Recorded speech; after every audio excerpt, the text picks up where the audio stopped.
Assalamualaikum warahmatullahi wabarakatuh teman-teman semua, ketemu lagi di Kita Bisa Ya.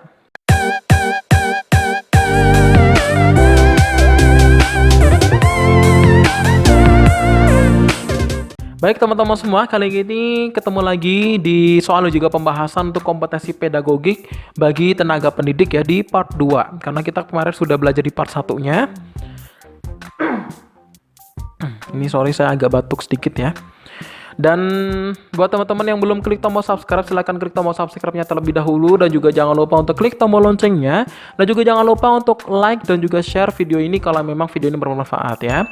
Dan juga jangan lupa tetap kritis, tetap memberikan saran juga kritik kalau memang ketika dalam penjelasan saya ada yang salah, karena kita di sini sama-sama belajar ya. Jadi mohon dimaklumi. Kita di sini sama-sama belajar, kemungkinan ada kesalahan, silakan Anda komen di bawah mana yang salah ataupun mana yang perlu diperbaiki gitu ya. Karena saya terbuka saja di sini karena kita bisa aja kan salah. Jadi intinya gitu dah. Oke, langsung aja ya daripada panjang lebar. Nomor 1 pembahasannya, nomor 11 karena kemarin kita sudah membahas nomor 1 sampai 10 ya. Nomor 11, saat proses pembelajaran peserta didik diminta untuk berkumpul berdasarkan minat. Upaya ini dilakukan guru untuk mengembangkan kecerdasan apa? A. Interpersonal, B. Visual spasial, C. Intrapersonal, atau D. Verbal linguistik, atau yang E. Logis matematis.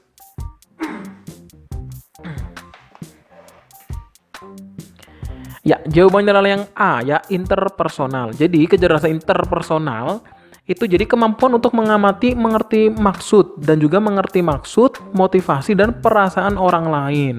Peka terhadap ekspresi wajah, suara, dan juga gerakan tubuh orang lain. Dan ia mampu memberikan respon secara efektif dalam berkomunikasi. Jadi teman-teman ya, di sini kan bedanya intra dengan inter. Kalau intra itu berarti lebih ke diri sendiri, tapi kalau interpersonal berarti lebih ke hubungan sosial dengan orang lain gitu teman-teman ya. Oke.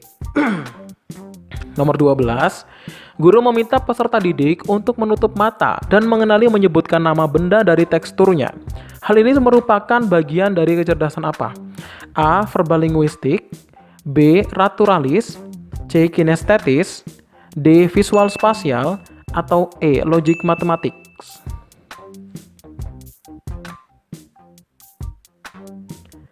Ya, jawabannya adalah yang C ya, kinestetik. Kenapa? Jadi kemampuan kinestetik, kecerdasan kinestetik itu adalah suatu kemampuan seseorang untuk menggunakan seluruh tubuh atau fisiknya untuk mengekspresikan ide dan juga perasaan yang ada di dalam dirinya, serta keterampilan menggunakan tangan untuk mengubah atau menciptakan sesuatu yang baru, gitu ya teman-teman ya. Oke, bisa dipahami ya. Lanjut, nomor 13. Langkah-langkah umum model pembelajaran kooperatif secara urut adalah A. Ini urut ya. Kuis kerja kelompok, orientasi penghargaan kelompok. B. Orientasi pengamatan bekerja kelompok, kuis penghargaan kelompok. Atau C. Orientasi bekerja kelompok, kuis kemudian penghargaan kelompok. Atau D. Kuis penghargaan kelompok, bekerja kelompok, kemudian orientasi. Atau yang E, orientasi, penghargaan kelompok, bekerja kelompok, kemudian kuis.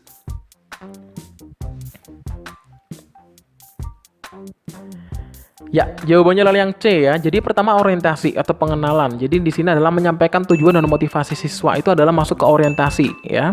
Kemudian setelah itu adalah belajar kelompoknya, yaitu di sini ya. Lebih ke mengorganisasi siswa dalam kelompok-kelompok belajar. Nah, bekerja kelompok berarti intinya kerjanya di situ. Kemudian kuis.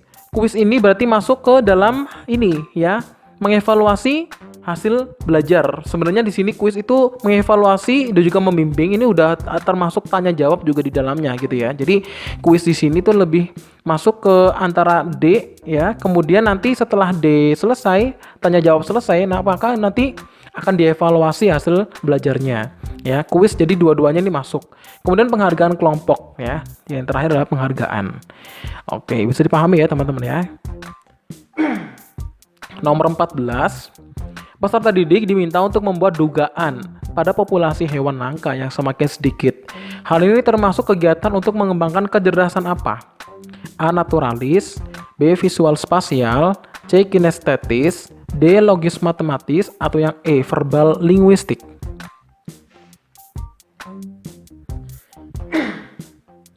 Ya, jawabannya adalah yang D ya, logis matematis. Jadi kecerdasan logis matematis itu adalah suatu kecerdasan yang melibatkan keterampilan mengolah angka dengan baik dan atau kemahiran menggunakan penalaran atau logika dengan benar. Kecerdasan ini meliputi kepekaan pada hubungan logis, hubungan sebab akibat dan juga logika-logika lainnya gitu teman-teman ya. Oke, bisa dipahami ya.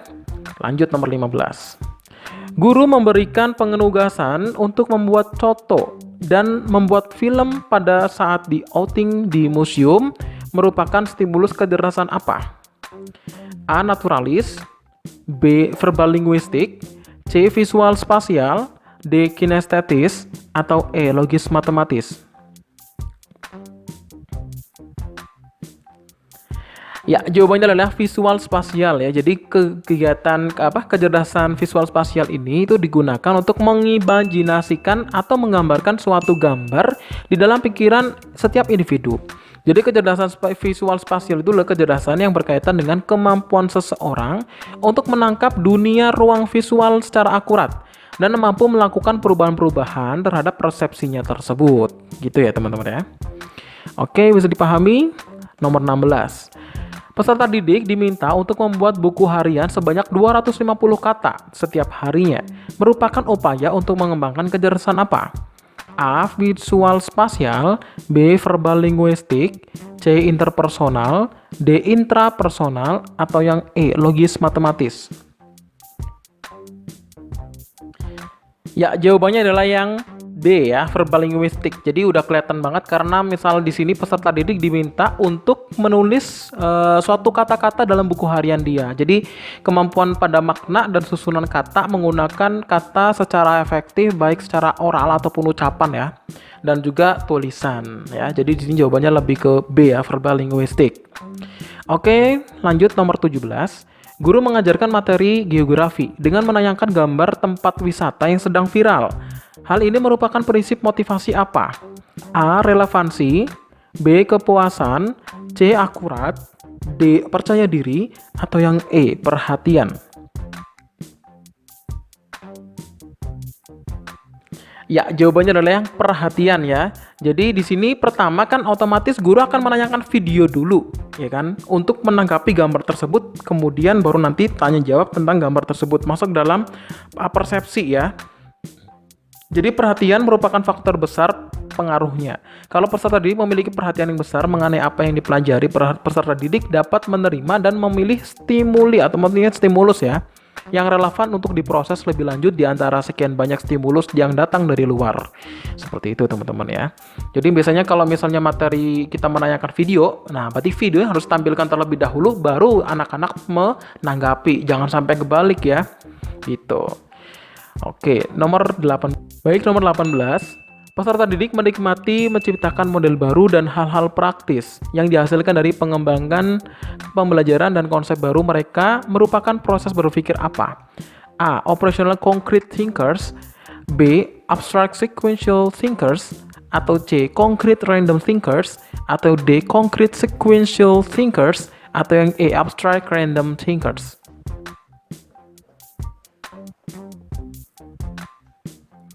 Ya, jawabannya adalah yang C ya, concrete random thinkers. Jadi anak yang bertipe random thinkers ini adalah anak yang penuh dengan energi dan ide-ide yang segar. Ia belajar banyak melalui panca inderanya dan tidak terlalu tertarik dengan hal-hal yang memerlukan penalaran abstrak.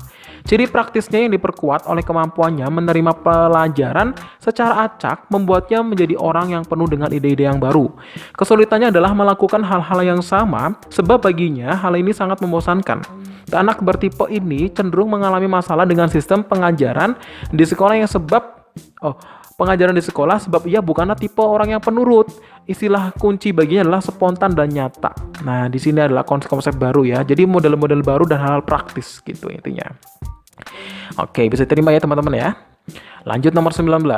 Salah satu dampak pengiring dari penggunaan model pembelajaran simulasi adalah A. Responsif pada umpan balik, B. Kepercayaan diri sebagai siswa meningkat, C. Sensitif terhadap hubungan sebab dan pengaruh, C. Lebih memahami permasalahan kontekstual, atau yang E. Kemandirian siswa meningkat.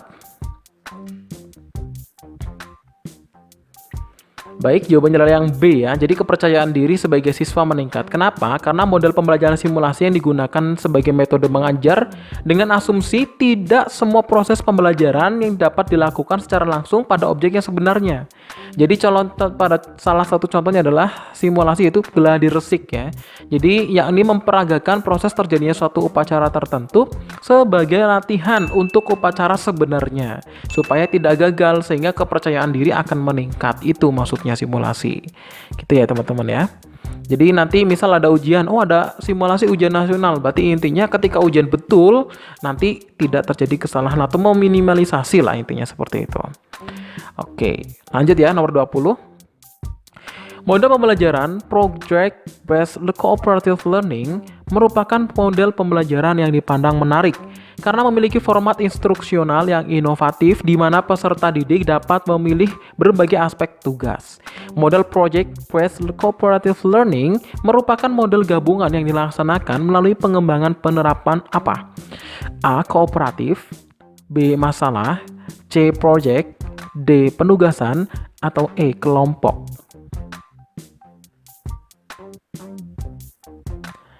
Ya, jawabannya adalah project ya. Jadi namanya juga project based learning gitu kan ya. Jadi lebih berbasis pada proyeknya ya. Jadi pengertian model pembelajaran berbasis project based learning atau PBL itu yang adalah suatu model atau metode belajar yang menggunakan masalah sebagai langkah awal dalam mengumpulkan dan mengintegrasikan pengetahuan baru berdasarkan pengalamannya dalam beraktivitas secara nyata.